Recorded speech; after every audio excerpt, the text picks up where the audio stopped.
ayılın, diqqətli olun, əla, yəni silkələyir insanı. Ayıl, günə deyirsən, ayıl, qəflətdən ayıl.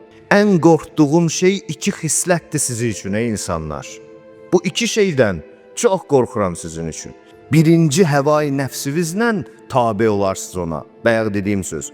Allah adına qərar verir, amma qurdalasan özünün subyektidir və salam. Şəxsi subyektidir. Bu adama belə gəlirmiş. Biri də çox uzun arzular. O yerdəki insan özünün qərarlarına tabe olur. 100% o adam haqdan, doğruluqdan uzaqdır. Yəni Allah o cür deməyib. O elə istəməyib. O sənin düşüncəndir. Əgər insan həvai nəfsinə tabe olsa, haqq və həqiqətdən uzaq düşəcək. Uzun-uzada arzular isə axirəti unutturacaq. Ancaq dünya arzular içində qovrulacaqsan. Arzular dünya içindədir. Bir də alacaqsan ki, dünya üçün çox şey istəmirsən, axirət tamamilə yaddan çıxıb.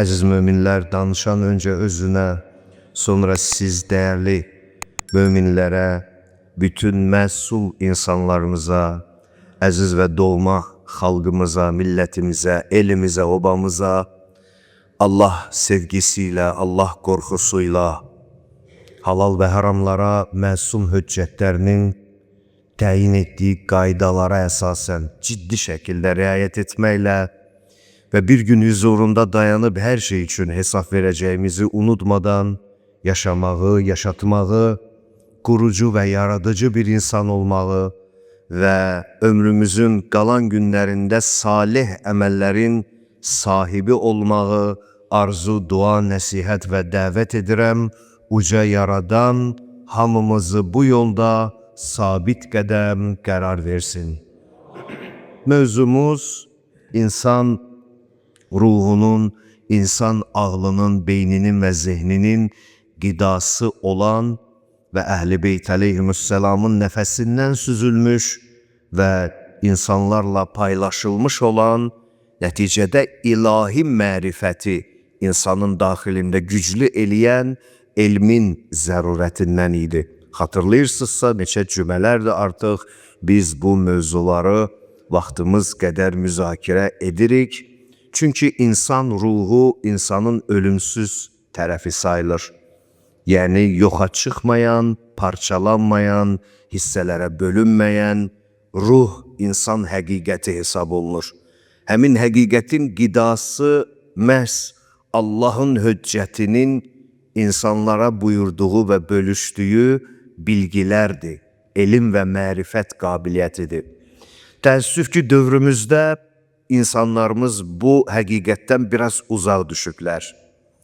Şou xarakterli dini məclislər, bunu qeyd eləməliyəm, çünki mövzumuz bunu elə bu dini şoulaşdırmanı məhv etmək üçündür. Din tərkibində, din adı altında heç dinə və dindara yaraşmayan, musiqi növləri, əyləncə növləri, insanlar üçün, insanların, xüsusilə də gənclərin beynində tamamilə ayrı bir dini vəziyyət formalaşdırıb, bu isə ilahi dinin həqiqəti ilə heç bir əlaqəsi yoxdur. İnsan ruhunu güclü etməlidir, amma bunlar şou addımlarla əldə olunan şeylər deyil. Bunlar ilahidən bəşərin hidayəti üçün nazil olmuş və 14 məsum olan höccətin dilindən, əməlindən və əxlaqından süzülüb cəmiyyətə sirayət olunmuş sırf elmi və mərifət dəyərləridir, əziz möminlər. Allah ruhumuzu və zehnimizi 14 məsumun elm və əxlaqıyla münəvvər eləsin inşallah. Axır zamanda hər şey azalıb. Səmmiyyət azalıb, sədaqət azalıb, etibar və güvən çox azalıb. Çox təəssüf, bunları qürur hissi ilə demirəm.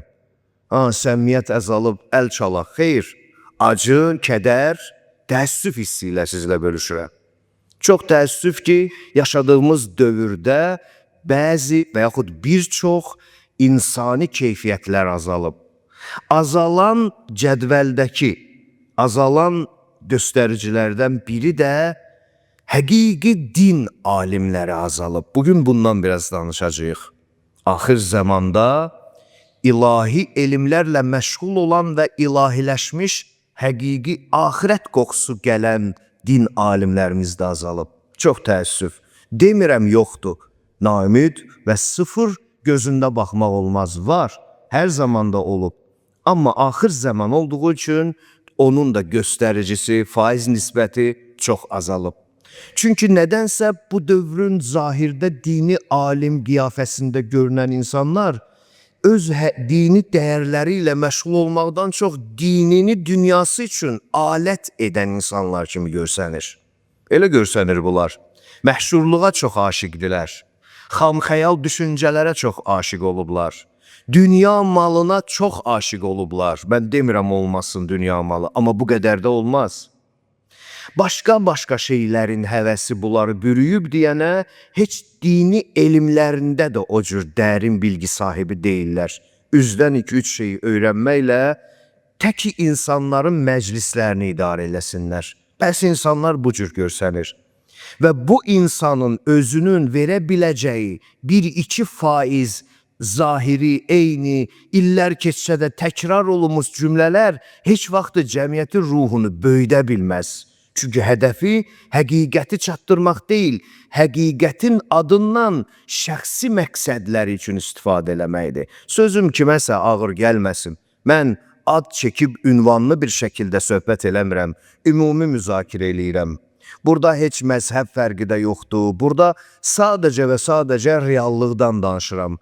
Axır zamanın din alimlərinin az olmasının, necə deyərlər, o azlığın üzə çıxa bilməməsinin, üzdə olanların çoxunun şovpərəst olmasının və bütün bu həqiqətlərdən danışıram. Çünki bunlar olduqca məsumun elmi pərdənin arxasında qalır. O pərdənin arxasında qaldıqca biz zahirdə namaz qılırıq, batindəki elmdən, həqiqətdən xəbərimiz yoxdur. Bu da bizim axirətimizi məhv eləyir. Mən dəfələrlə demişəm, mən özümü Allah qarşısında bu kürsüyə çıxdığım üçün borclu bilirəm. Bu söhbətləri də sizdən hər hansısa bir tərif və yaxud bir başqa şey gözləmək üçün demirəm, bu Qurana əl basaraq sözümü deyirəm sizə. Mənim tərifim Allahdan gəlsin. Mənim vicdanım onun qarşısında təmiz olsun.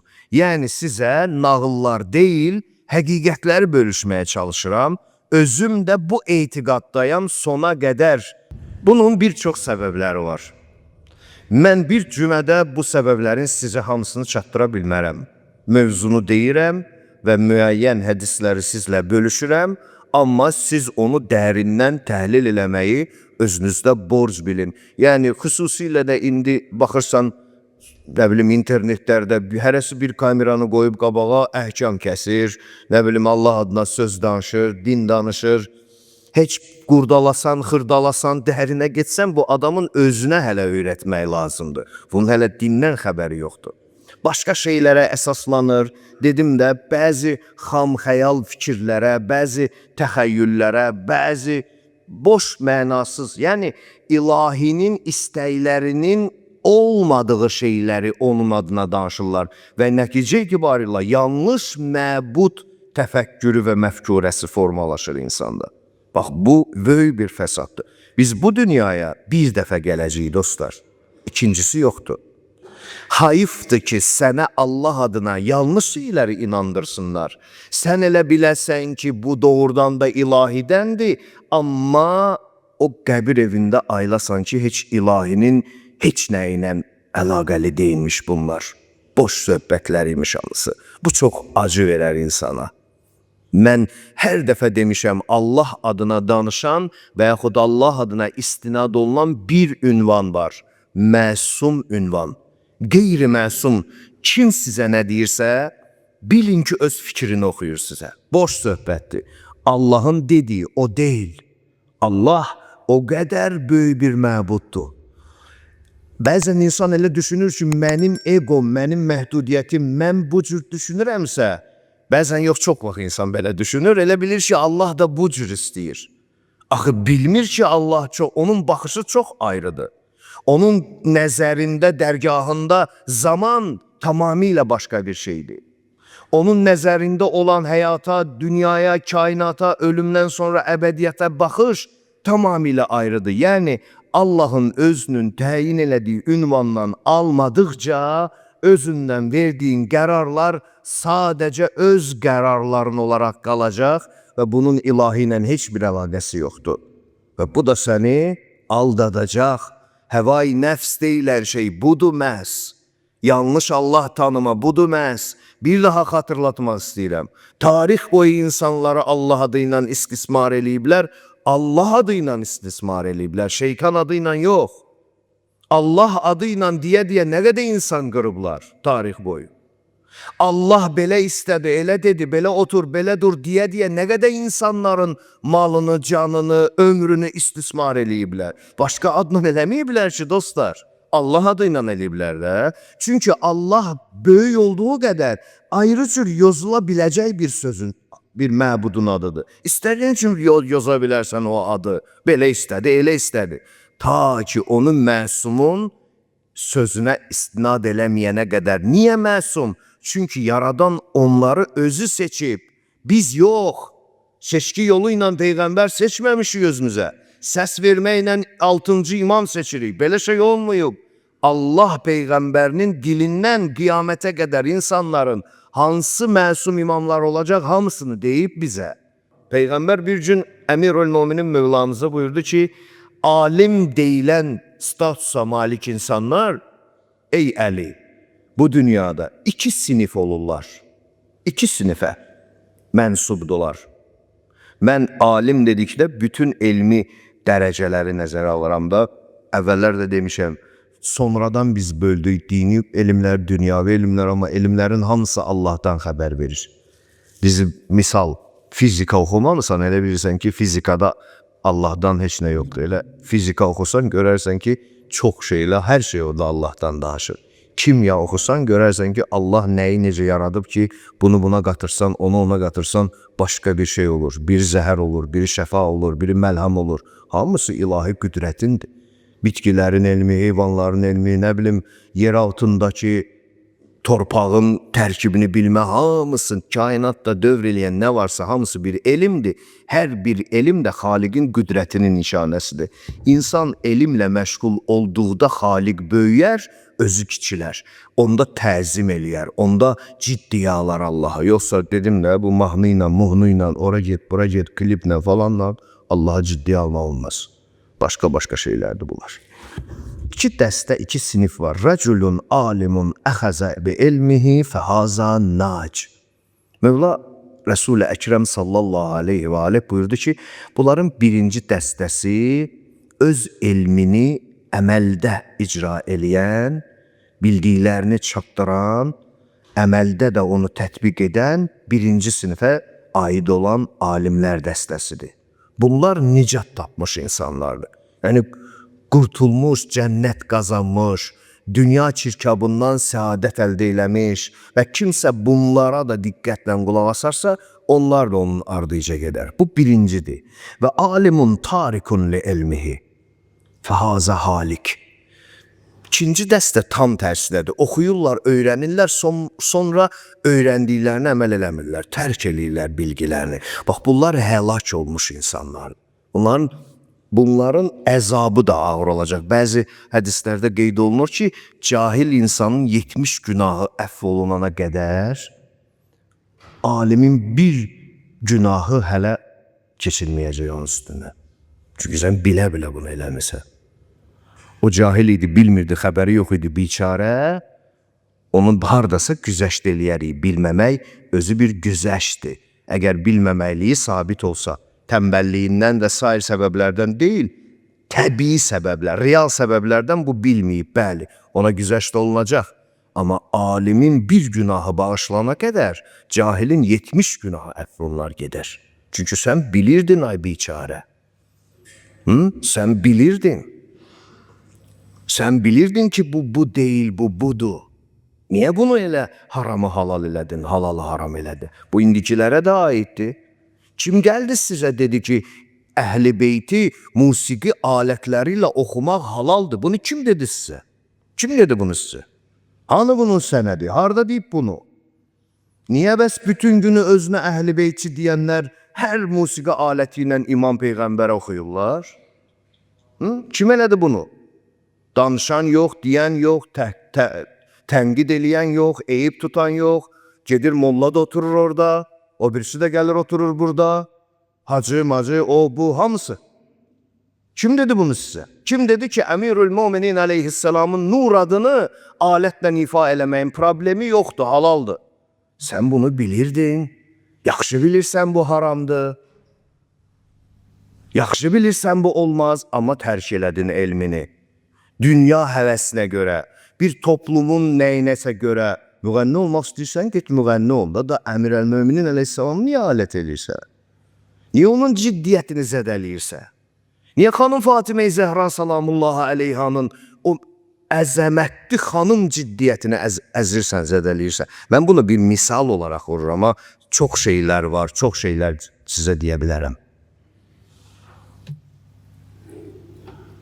Resul-i Ekrem buyurur ki sallallahu aleyhi ve aleyh, cehennem ehli özü elmini terk eləyən alimin ağzından gelen kokudan narahat olacak.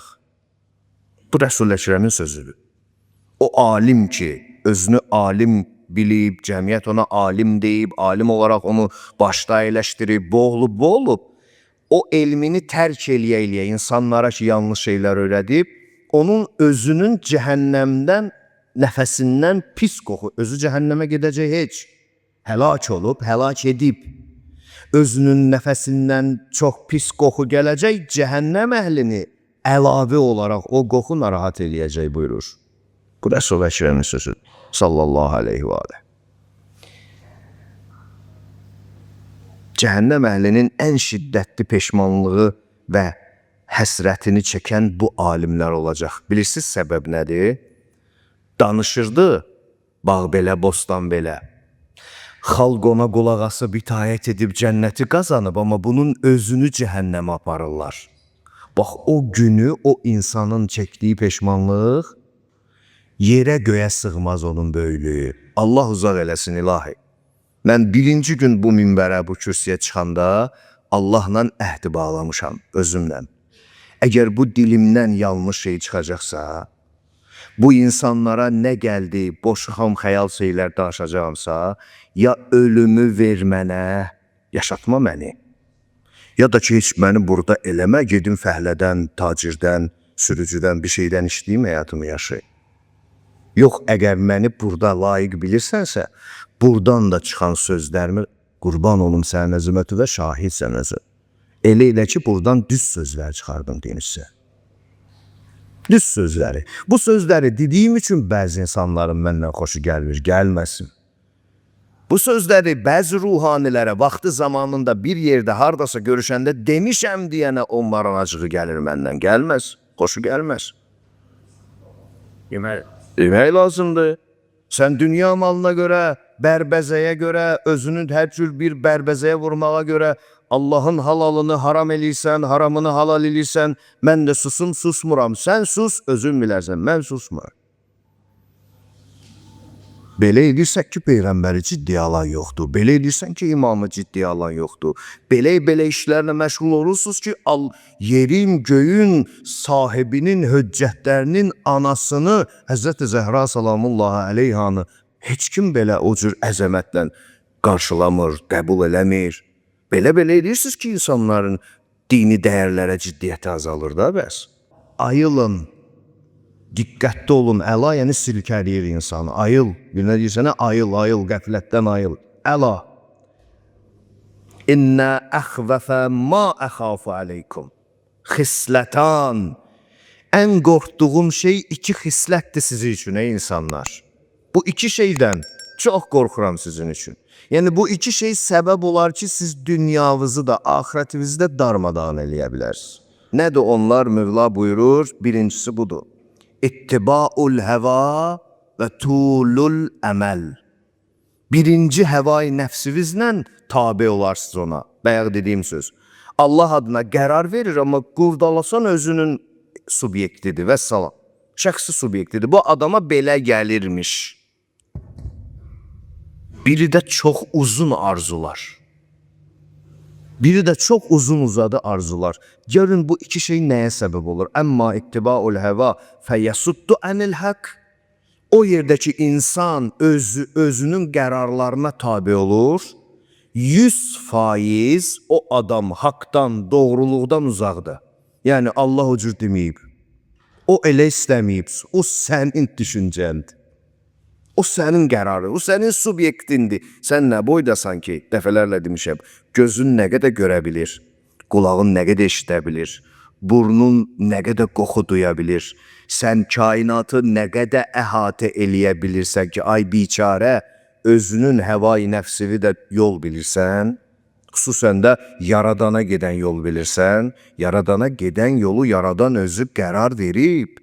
Peyğəmbərinə və məsumlara tabi olmaq adında bir düstur üzərində qərar verib onu. Sənə mənə düşən oxumaq, bilmək, əməl eləmək idi. Bu olardı yaradana gedən yol. Yoxsa öz fikirlərim xeyr. Heç bir. Mən öz fikrimlə kəbin kəsə bilərəm. Mən öz fikrimlə ticarət qaydalarını Allah necə istəyir, necə istəmir deyə bilərəm. Mən öz fikrimlə bütün bu insanların həyatını nizamlayıb və bunu ilahi ilə bağlaya bilərəm. Mən nə boydayam ki? Bəs elə məsum höccət deyilən insanlar bizdən bunun üçün fərqlənirlər ki, Allahın onlara verdiyi beyin və ruhla onlar onu bacarıblar. Onların ona elmi çatıb, ruhu çatıb, qabiliyyəti çatıb.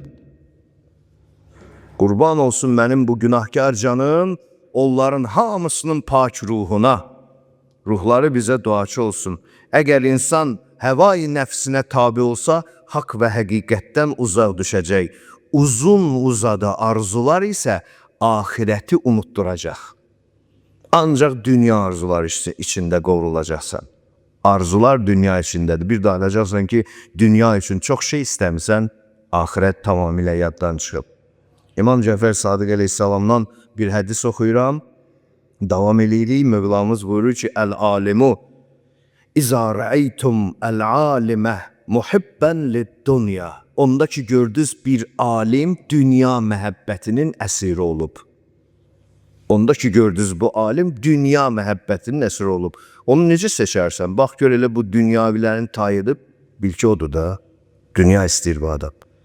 Haqqı gizlədirsə dünya istəyir. Harama halal deyirsə dünya istəyir. Nə bilim, hədəfi şöhrətdirsə dünya istəyir. Hədəfi başqa şeydirsə dünya istəyir. Gördünüz ki, bir alim dünya istədi, dünya məhəbbətin əsiri oldu. Dininizi ondan alın, onun əlinə verməyin dini dəyərlərinizi. Dini dəyərlərinizi ona əlinə verməyin. Çünki hər bir sevən sevdiyi şeylə əhatə olunacaq. Bu gözəl söz. Hər bir sevən nəyi sevirsə onunla əhatə olacaq. Alim dünya sevirsə o axirətlə əhatə olunmayacaq. Onun hər tərəfini dünya bürüyəcək. Dünya bürümüş insan axirətdə fayda verə bilməz. Vay olsun o şəxslərin halına ki, öz əlləri ilə bir şeylər, kitab yazarlar, amma sonra iddia eləyərlər ki, bu Allah tərəfindən göndərilib. Özlərinin yazdıqlarını Allah tərəfindən olmasının əsaslandırmaya çalışarlar. Bu insanlara vay olsun deyir Allah. Vay kəlməsi Quranda çox yerdə işlənir və elə ümumi mənada cəhənnəm olsun onlara deməkdir. Yəni ağrı, əzab və s. çox mənalar verir. Amma ümumi mənada cəhənnəm olsun bunlara ki, özlərinin məhsulunu Allahın istəyi adına çatdırmaya çalışırlar, bu cür ifadələr işlədirlər. Və nə üçün? لِيَشْتَرَوْ بِهِ سَمَنًا قَلِيلًا. Bütün bunları da çox az bir bəhrə götürmək üçün eləyirlər. Yəni dünya bəhrəsi. O bəhrənin içində şöhrət, o bəhrənin içində dünya malı, nə bilim xüsusi bir diqqət, gündəm olmaq və sair kimi gülünc səbəblərə görə eləyirlər bunları. Boş bir şeylərə görə eləyirlər bunları. O tərəfdən bura baxanda, inanın mənə 100 ildə heç nə kimi görsənir. Bəlkə də 1000 ildə heç nə kimi görsənir. Deyir, dünyanın 1000 ili, ahirətin bir günü. Bu mübarək hədislərdə qeyd olunur. İndi oradan bura baxanda çox az bir şey kimi görsənir. Az bir şeyə görə çox böyük bir günah yükünün altına girirlər. Belə yanlış ifadələr işlətməklə, yanlış fətvalarla, yanlış sözlərlə, məsumun demədiyi tərzdə deyilən sözlərlə çox təəssüf ki, bunlar ahirətlərini yandırıblar. Peyğəmbərimizin bir sözü var, bunu mərhum Kuleyni Kafidə yazır, bütün klassik, mötəbər kitablarımızda qeyd olunub. Dəfələrlə də mən bu hədisi sizə demişəm, yəni bu tribunadan, minbərdən demişəm, amma bu mövzuya uyğun olduğu üçün bir daha sizlə bölüşürəm. Çünki hədəfimiz dinimizi yanlış informasiyalarla deyil, əsl ilahi höccətlərin, məsum beyninin və ilahi istəklərin cəmləşdiyi beynin məhsuluyla əldə eləməkdir. Bunun yerlə gör arasında qədər fərqi var, əziz dostlar. Əgər bunun beyni ilə oturub duracaqsansa, lazım deyil, Allah sənə kifayət qədər beyin verib. Ged, yaşa həyatını. Yox, sən Allahın istəklərindən danışırsansa, bax, onun üçün müraciət eləyəcəyin bir ünvan var. Məsum ünvanı. Hər şey onlarda da qiyamətə qədər qeyd olunub.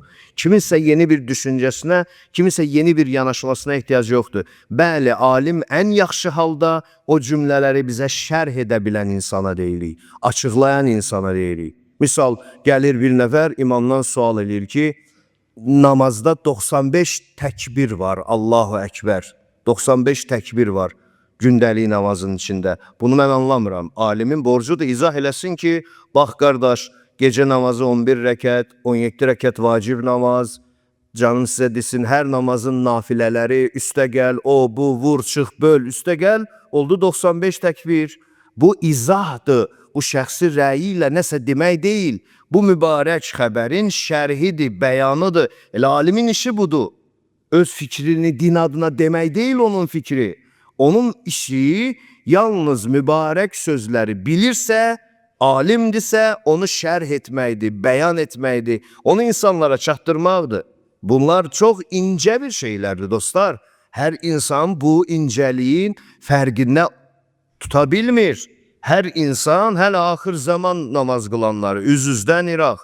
Əgər insanın beyni gündəlik kliplərlə dolmuşsa, o nə bilir ki, bu söz rəydən doğur, yox nə bilir ki, bu söz mübarək xəbərdən doğur. Bunu hardan bilir o? Bu rəy ilə xəbər arasında, yəni ilahi istək, şəxsi istək fərqi var. Buna çox diqqətli olacaqsınız. Bir zaman gələcək mənim ümmətim üçün. Bir dövr, bir dönəm gələcək. La yəbqa minəl Qur'an illa rəsmuhu. Quran-ı Kərimdən, yazısından, cildindən, görüntüsündən başqa heç nə qalmayacaq. Belə bir dövr gələcək. Gələcək yox, biz bu dövrün içindəyik artıq. Yəni bunu Peyğəmbərin yanında olan insanlar bəlkə də bizim qədər yaxşı yaşaya bilməzdilər. Çünki o Peyğəmbər özü oradaydı. Bu Quran onun elminin ixtiyarındaydı. Yaxşı? Amma indi bizimlə Peyğəmbərimizin arasında gör neçə əsr məsafə var. Biz daha yaxşı hiss eləyirik bu xəbəri. Quran olacaq, kim deyir olmayacaq? Amma şəkli olacaq. Ədəbi, əxlaqı, qaydası, qanunu, tərbiyə üslubları heç biri. Şəkli var, özü yoxdur. Yəni adı var, dadı yoxdur. Və minəl İslam illa ismuhu. İslamın adı olacaq, adından başqa heç nə olmayacaq. Budur İslam. Parçalana qalmışıq. Budur İslam. Birimiz o birimizi bəyənmirik, o birimiz bu birimizi bəyənmirik. Budur. Gündə bir dənə məzhəb çıxır, gündə bir dənə söz çıxır, gündə bir dənə adam çıxır. İslam budur. Belə İslam olar. Bu həqiqi İslam deyil. Çox danışa bilərəm amma istəmirəm, vaxta gəlib çatdı, artıq namaza başlayaq. Nə deyir? Yusammunə bihi və hum əbədun nasim minhu. Özlərini Quran və İslam əhli olaraq deyəcəklər, adlandıracaqlar. Amma və lakin elə İslamdan da, Qurandan da ən uzaq düşənlər onlar olacaq. Baxacaq indi. Ən uzaq düşənlər də onlar olacaq. Yusammunə bihi və hum əbədun nasi minhu. Özlərini müsəlman deyəcəklər, Quran əhli deyəcəklər, amma nəticə itibarilə nə Qurandan payları var, nə İslamdan. Məsaciduhum, o dövrün məscidlərinin vəziyyəti. Məsaciduhum amirətu, çox təmirli olacaq. Gözəl, göyçək, işıqlı, çilçıraqlı, o, bu, tərtəmiz zahirdə. Və hiyə xərabun minəl huda. İçinə gir, hidayətdən xarab günlə qalıb. Hidayət yoxdur məscidlərdə. İraq məscidimizdən, əhlindən və yaxşı məscidlərimizdən və əhlindən inşallah. Məscidlər bu günə qalacaq. Sizi and verirəm Allaha, bu dövrdəyi yoxsa yox. Görürsünüz də, bunun and verməyə ehtiyac yoxdur. Hamısı göz qabağındadır, hamısı. Zahiri çox bəzəkdir, gözəldir, bəhbəh deyirsən. Bugünün məscidləri selfiedən başqa bir effekti yoxdur. Hamı şəkil çəkdirmək üçün gedir ora. Yəni, içi qaldı bunun. Bu məscid insanların hidayət mərkəzi olmalıdır. Hansı həqiqətlərdən danışırsan orada? Hansı doğrulardan danışırsan orada? İnsanlara nələri orada təlim edirsən, divarını bəzəməklə yox, içindəki abu havasına nuraniyyət qatmaq lazımdır. Məscid onun üçün var. Peyğəmbər deyir, belə bir çətin dövr olacaq. Fuqahau zalikəz zaman, o dövrün alimlərinə gələk. Şərru fuqahai təhtə zillis səma. Göy üzünün kölgəsi altında yaşayan ən şərri xəta insanlar olacaq. İstisna eləyirəm, yaxşılardan İraq, uzaq var, az da olsa var.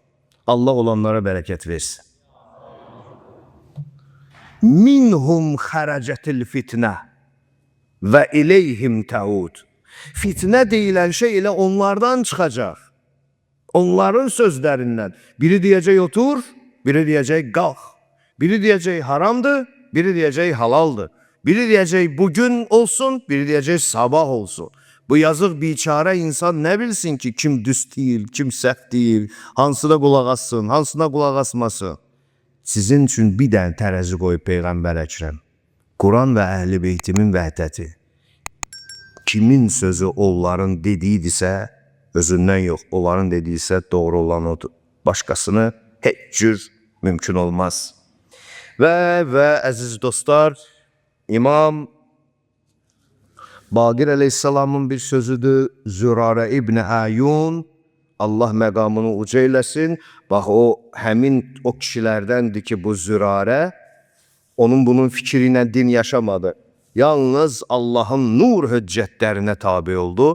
O kişi bizə bu xəbəri İmam Baqir əleyhissalamdan çatdırır ki, soruşdum Mövlamdan, ma həqqullahi aləl ibad, Allahın bəndələr üzərində haqqı nədir? Yəbnə Resulillah, Həzrət buyurdu ki, ən yəqulu ma ya'ləmun və yəqifu indəma la ya'ləmun. Bildikləri zaman bir sözün, bir hökmün nəyinin necə olduğunu Peyğəmbər və imamından və kitabından bildikləri zaman danışsınlar, desinlər. Bilmədikləri zaman sussunlar. Bundan başqa Allahın insan üzərində haqqı yoxdur. Bax, bizim insanlarımız belə eləmir. Daha çox bilmədiyini danışır. Yaxud danışdıqlarının çoxu bilmədikləridir. İnsan evladı bugün bilmirəm sözünü deməyi nədən sözünə ayıb bilir. Və bu da böyük fəsadlara gətirir, çıxardır. Allah'ın verəm İzzət-i Cəlalına bizi axır zamanın fitnə və fəsadından özü qorusun inşallah.